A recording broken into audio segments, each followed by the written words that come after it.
Assalamualaikum warahmatullahi wabarakatuh. Selamat datang di channel saya. Perkenalkan, nama saya Mildasari Saiful Zahro. Di sini saya akan menjelaskan tentang perkembangan biologis dan perkembangan kognitif.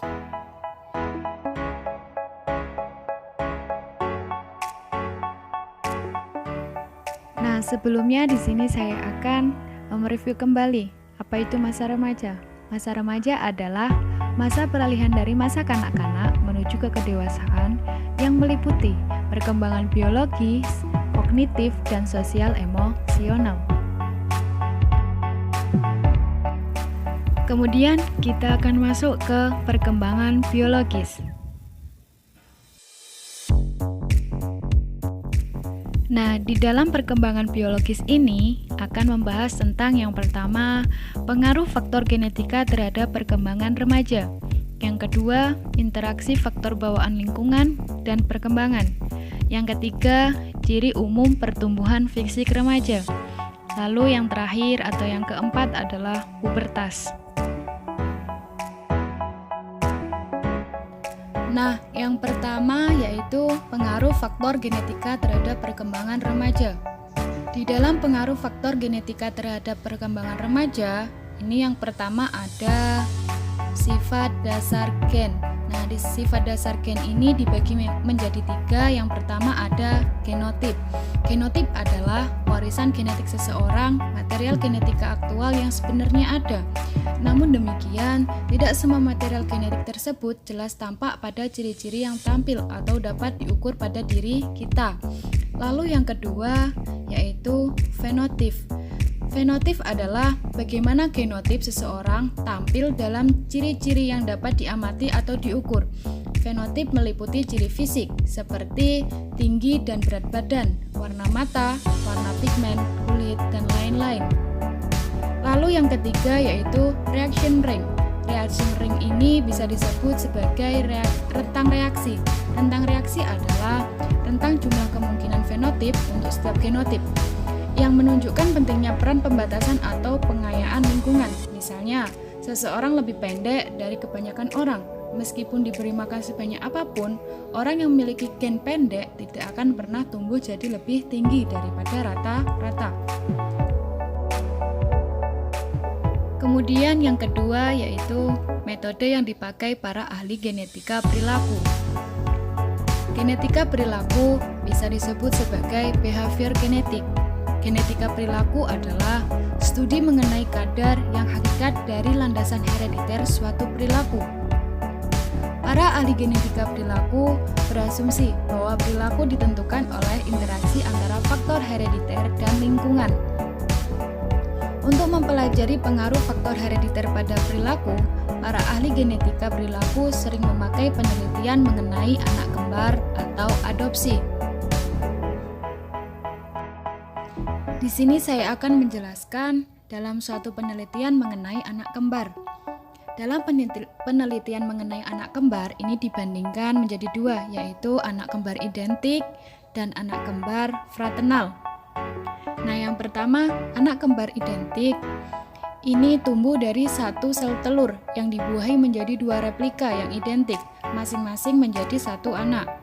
Lalu yang kedua, kembar fraternal. Berkembang dari sel telur yang berbeda dan sperma yang berbeda, sehingga secara genetis keduanya kurang mirip satu sama lain dibandingkan dengan kembar identik. Meskipun kembar fraternal dibesarkan dalam satu rahim yang sama, secara genetis mereka berbeda seperti halnya kakak adik, bukan kembar. Dan mungkin pula terdiri atas jenis kelamin yang berbeda. Lalu, dalam suatu penelitian adopsi. Dalam suatu penelitian adopsi, peneliti berusaha menemukan apakah perilaku dan ciri-ciri psikologis anak yang diadopsi lebih mirip dengan ciri orang tua angkat yang menyediakan lingkungan rumah bagi mereka, atau lebih mirip dengan orang tua biologis mereka yang menyumbangkan faktor bawaan. Penelitian adopsi lainnya dapat dilakukan dengan membandingkan kakak beradik, hasil adopsi dengan yang sekandung. Pada suatu penelitian ditemukan bahwa tingkat pendidikan orang tua biologis merupakan prediktor yang lebih baik pada IQ anak angkat ketimbang IQ orang tua angkat si anak.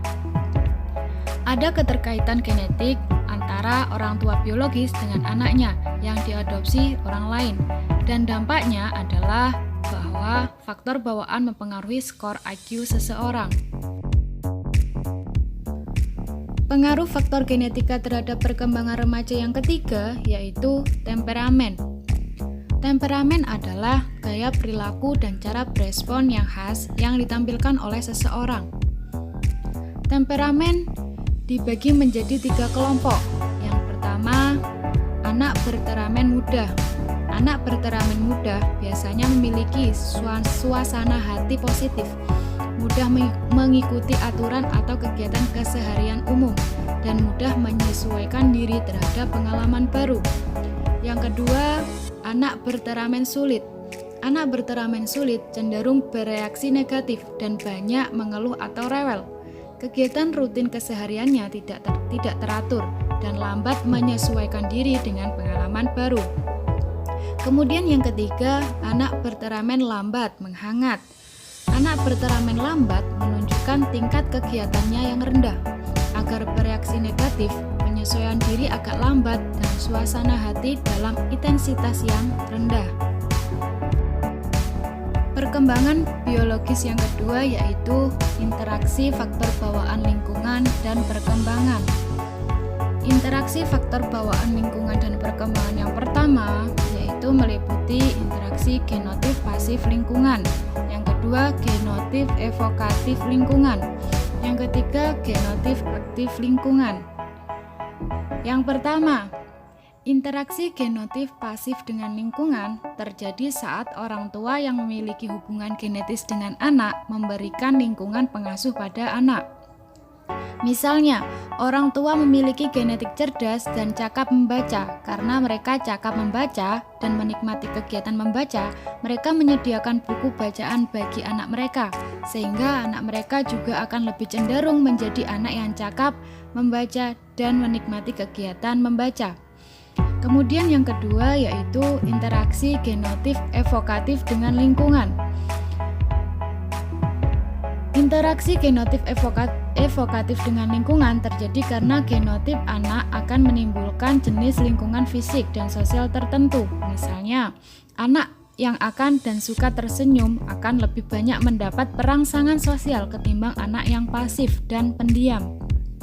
Kemudian yang ketiga yaitu interaksi genotip aktif dengan lingkungan. Genotip aktif dengan lingkungan terjadi saat anak dan remaja menjelajahi lingkungan yang mereka pandang menarik dan menantang. Pemilihan ini berkaitan dengan genotip tertentu yang mereka miliki.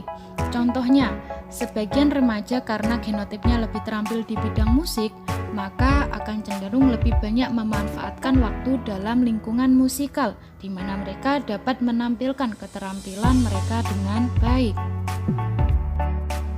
Yang kedua, pengaruh lingkungan yang terbagi atau tak terbagi. Yang pertama, pengaruh lingkungan terbagi adalah pengaruh pengalaman remaja yang juga dialami oleh orang lain di lingkungannya. Misalnya, kepribadian dan orientasi intelektual orang tua mereka, kelas sosial keluarga, dan lingkungan tetangga sekitar tempat tinggal mereka. Yang kedua, pengaruh lingkungan tak terbagi adalah pengalaman unik remaja yang dialaminya sendiri, baik di dalam maupun di luar lingkungan keluarga yang tidak dialami oleh kakak atau adiknya.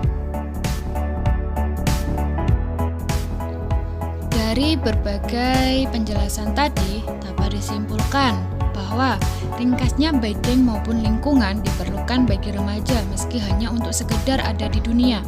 Faktor bawaan dan lingkungan bekerja sama untuk menghasilkan kecerdasan, temperamen, tinggi badan, berat badan, dan lain-lain. Tanpa gen tidak akan ada remaja. Tanpa lingkungan tidak akan ada remaja. Perkembangan biologis yang ketiga yaitu ciri umum pertumbuhan fisik pada remaja. Aspek perkembangan fisik remaja yang paling banyak mendapat perhatian selama ini adalah tinggi dan berat badan, pertumbuhan kerangka tubuh, fungsi reproduktif, dan perubahan hormonal. Bagaimana sih sifat kurva pertumbuhan dari karakteristik pada tubuh tersebut? Faktor-faktor apa saja yang mempengaruhi kurva pertumbuhan tersebut? Oke, yang pertama adalah 4 kurva tumbuh kembang.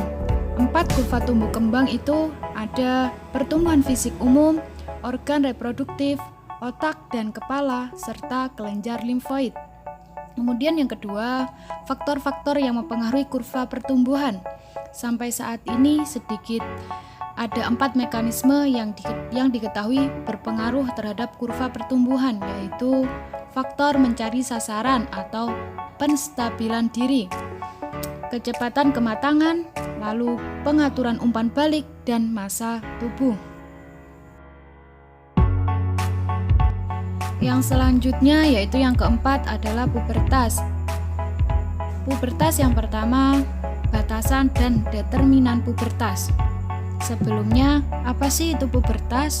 Pubertas adalah perubahan cepat pada kematangan fisik yang meliputi perubahan tubuh dan hormonal yang terutama terjadi selama masa remaja awal.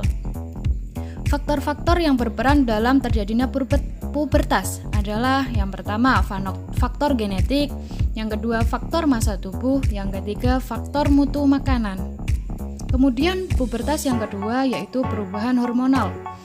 Hormon adalah suatu substansi kimiawi berkekuatan besar yang dikeluarkan oleh kelenjar endokrin dan dialirkan ke seluruh tubuh melalui pembuluh darah. Peran sistem endokrin pada masa pubertas melibatkan interaksi hipotalamus, kelenjar pituitari, dan kelenjar gonad.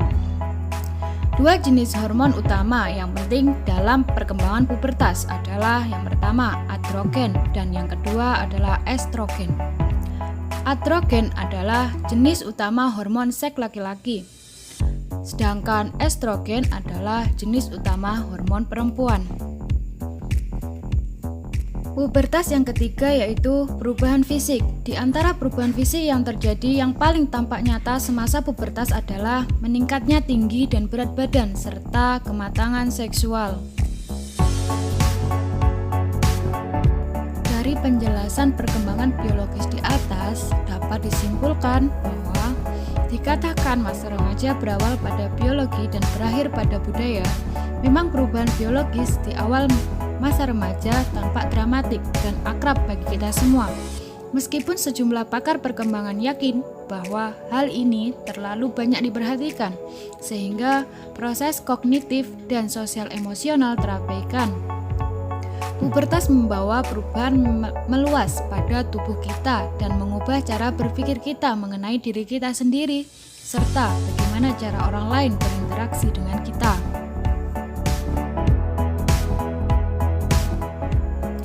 Perkembangan kognitif.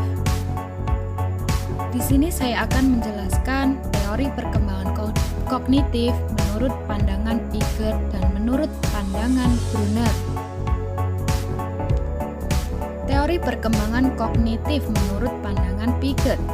Teori perkembangan kognitif Piaget salah satu teori yang menjelaskan bagaimana anak beradaptasi dan meninterpretasikan objek dan kejadian-kejadian sekitarnya. Anak-anak mempelajari ciri-ciri dan fungsi dari objek-objek seperti mainan, perabot, dan makanan, serta objek-objek sosial seperti diri, orang tua, dan teman. Anak-anak juga mempelajari cara mengelompokkan objek-objek untuk mengetahui persamaan-persamaan dan perbedaannya. Piaget menskemakan perkembangan kognitif manusia sebagai berikut. Yang pertama, tahap sensori motorik, yaitu di usia 0-2 tahun. Tahap sensori motor yang berlangsung sejak masa bayi sampai sekitar 2 tahun adalah tahap pertama dalam teori Piaget. Pada tahap ini, bayi membangun pemahamannya akan dunia dengan mengkoordinasikan pengalaman inderawinya. Misalnya, dengan melihat dan mendengar dengan gerakan fisik, motorik, sehingga disebut sensori motorik. Yang kedua yaitu tahap preoperasional. Tahap ini berada pada usia 2-7 tahun. Tahap praoperasional yang berlangsung dari usia sekitar 2-7 tahun ini adalah tahap perkembangan kedua Piaget. Dalam tahap ini, anak mulai menggambarkan dunia dengan berkata-kata, bayangan, atau gambar. Ciri-ciri pada tahap praoperasional ini dibagi menjadi dua, yaitu pada tahap yang berusia 2-4 tahun, yang kedua yaitu pada tahap usia 4-7 tahun.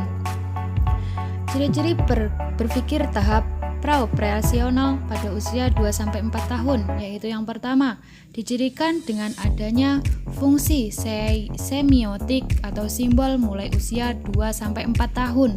Yang kedua, imitasi tak langsung, yaitu dengan membuat imitasi secara tidak langsung dari benda sendiri. Contoh, anak bermain pasar-pasaran secara sendirian, meskipun dia sedang bersama temannya yang lain. Yang ketiga, permainan simbolis. Contoh, mobil-mobilan dengan balok-balok kecil. Permainan simbolis dapat merupakan ungkapan diri anak. Yang keempat, menggambar. Anak dapat menggambar realistis tetapi tidak proporsional. Contoh, gambar orang yang tidak proporsional. Yang kelima yaitu mengetahui bentuk-bentuk dasar geometris seperti bulat, bundar, dan persegi. Yang keenam, gambaran mental masih kacau. Yang ketujuh, bahasa ucapan. Anak mulai menggunakan suara seperti representasi benda atau kejadian. Yang kedelapan, perkembangan bahasa sangat memperlancar perkembangan konseptual anak dan juga perkembangan kognitif anak. Yang kesembilan, menurut Piaget, perkembangan bahasa merupakan transisi dari sifat egosentris ke interkomunikasi sosial. Lalu kemudian ciri-ciri berpikir tahap praoperasional pada usia 4-7 tahun. Yang pertama, anak-anak masih memahami bahwa volume suatu benda berubah dengan perubahan wadah. Meskipun anak menyaksikan air dipindah dari wadah yang sama dengan volume yang sama, tetapi karena wadah baru lebih tinggi sehingga menunjukkan tinggi air lebih banyak dari wadah sebelumnya, maka anak akan menjawab dengan spontan bahwa air pada wadah kedua lebih banyak daripada air wadah pertama. Lalu ciri yang kedua yaitu egosentris. Anak belum bisa melihat dari perspektif orang lain. Yang ketiga, adaptasi yang tidak disertai gambaran yang akurat, ingatan, recognition, dan ingatan evocation. Yang keempat yaitu klasifikasi figuratif. Anak-anak mengklasifikasikan sesuatu berdasarkan gambarnya. Mereka mengatakan sebuah gambar yang telah diputar letaknya berbeda dengan gambar sebelumnya. Kemudian tahap yang ketiga yaitu tahap operasional konkret berusia 7-11 tahun. Menurut Piaget, operasi adalah hubungan-hubungan logis di antara konsep-konsep atau skema-skema. Sedangkan operasi konkret adalah aktivitas mental yang difokuskan pada objek-objek atau peristiwa-peristiwa nyata atau konkret yang dapat diukur. Proses-proses penting dalam tahapan ini adalah yang pertama pengurutan. Pengurutan itu adalah kemampuan untuk mengurutkan objek menurut ukuran, bentuk, atau ciri lainnya. Contohnya, bila diberi benda berukuran, mereka dapat mengurutkannya dari benda yang paling besar ke paling yang kecil, begitu juga sebaliknya. Yang kedua yaitu classification. Klasifikasi adalah kemampuan untuk memberi nama dan mengidentifikasi serangkaian benda menurut tampilannya, ukurannya, atau karakteristik lain. Termasuk gagasan bahwa serangkaian benda-benda dapat menyertakan benda lainnya ke dalam rangkaian tersebut.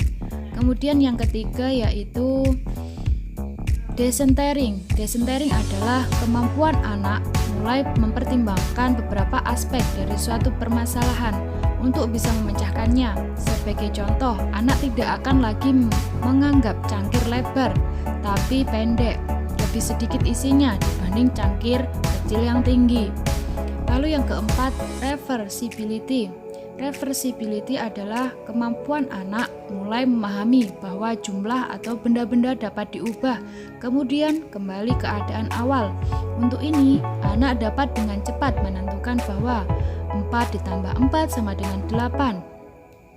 8 dikurangi 4 akan sama dengan 4. atau jumlah sebelumnya. Yang kelima yaitu konservasi. Konservasi adalah kemampuan memahami kuantitas, panjang, atau jumlah benda-benda, adalah tidak berhubungan dengan pengaturan atau tampil dari objek atau benda-benda tersebut. Sebagai contoh, bila anak diberi cangkir yang seukuran dan isinya sama banyak, mereka akan tahu bila air dituangkan ke gelas lain yang ukurannya berbeda, air ini di gelas itu akan tetap sama banyak dengan isi cangkir lain. Yang keenam yaitu penghilangan sifat egosentrisme. Kemudian tahap yang keempat adalah tahap operasional formal, usia 11-15 tahun. Ditinjau dari perspektif teori kognitif Piaget, masa pemikiran masa remaja telah mencapai tahap pemikiran operasional formal, yakni suatu tahap perkembangan kognitif yang dimulai kira-kira 11 atau 12 tahun dan terus berlanjut sampai remaja mencapai masa tenang atau dewasa. Pada tahap ini, anak sudah mulai berpikir abstrak dan hipotesis. Pada masa ini, anak juga mampu memikirkan sesuatu yang akan atau mungkin terjadi suatu yang abstrak. Di samping itu, pada tahap ini remaja juga sudah mampu berpikir secara sistematik. Remaja telah mampu memikirkan suatu kemungkinan secara sistematik untuk memecahkan masalah. Mereka juga memiliki kemampuan berpikir alternatif sehingga kemungkinan menyelesaikan masalah yang mereka hadapi lebih beragam. Teori perkembangan kognitif menurut pandangan Brunner. Brunner menjabarkan 6 konsep pokok dalam perkembangan kognitif, yaitu yang pertama, perkembangan intelektual ditandai oleh meningkatnya variasi respon terhadap stimulus. Yang kedua, pertumbuhan tergantung pada perkembangan intelektual dan sistem pengolahan informasi yang dapat menggambarkan realita. Yang ketiga, perkembangan intelektual memerlukan peningkatan kecakapan untuk mengatakan pada dirinya sendiri dan orang lain melalui kata-kata atau simbol. Yang keempat yaitu interaksi antara guru dengan siswa, sangat penting bagi perkembangan kognitif. Yang kelima yaitu bahasa menjadi kunci perkembangan kognitif. Lalu yang keenam, pertumbuhan kognitif ditandai oleh semakin meningkatnya kemampuan menyelesaikan berbagai alternatif secara simultan. Menurut teori Brunner, peserta didik berpikir dan mencipta melalui inquiry dan peran-peran yang dimainkan dalam pembelajaran. Proses belajar lebih dari sekedar menghasilkan informasi. Brunner dalam memahami karakteristik perkembangan kognitif didasarkan pada tingkah lakunya sesuai tahapannya. Tahapan tersebut digambarkan sebagai berikut. Tahap enaktif. Pada tahap enaktif, pengetahuan diperoleh melalui respon-respon motorik. Anak mulai memahami lingkungannya. Pada tahap ini, anak memulai memahami lingkungannya melalui gerakan atau aksi. Anak juga mulai melakukan berbagai gerakan atau aksi untuk memahami lingkungannya. Mereka mungkin membolak-balik buku seakan-akan membaca isi buku tersebut. Anak mulai memahami nama-nama benda dari percakapan dengan orang-orang di sekitarnya atau mengamati gambar-gambar benda di dalam buku. Yang kedua yaitu tahap isonik. Tahap isonik, pengetahuan lebih banyak berasal dari gambaran imajinatif. Anak membawa informasi yang didapatnya melalui imaginary. Karakteristik tunggal pada objek yang diamati dijadikan sebagai pegangan. Pada akhirnya, anak mengembangkan memori visualnya. Contohnya, anak-anak melihat gambar orang. Berdasarkan pengamatannya, orang memiliki bagian-bagian tubuh. Informasi ini dibawa ke alam imajinasinya, sehingga dia dapat memiliki gambar visual bahwa orang terdiri dari berbagai bagian tubuh. Kemudian yang ketiga yaitu tahap simbolik. Pada tahap simbolik ini, pengetahuan lebih banyak berasal dari kata-kata yang berubah-ubah, simbol matematika, dan simbol sistem. Remaja mampu menyusun gagasannya secara padat. Pada tahap ini, anak sudah memahami simbol, sehingga mereka sudah dapat memaknai sebuah simbol. Selain itu, Brunner juga menyatakan anak-anak akan belajar dengan baik jika pembelajaran yang dilakukan bermakna dan relevan dengan hidup anak. Oke, begitulah penjelasan dari saya. Jangan lupa like dan subscribe. Kurang lebihnya saya mohon maaf. Wassalamualaikum warahmatullahi wabarakatuh.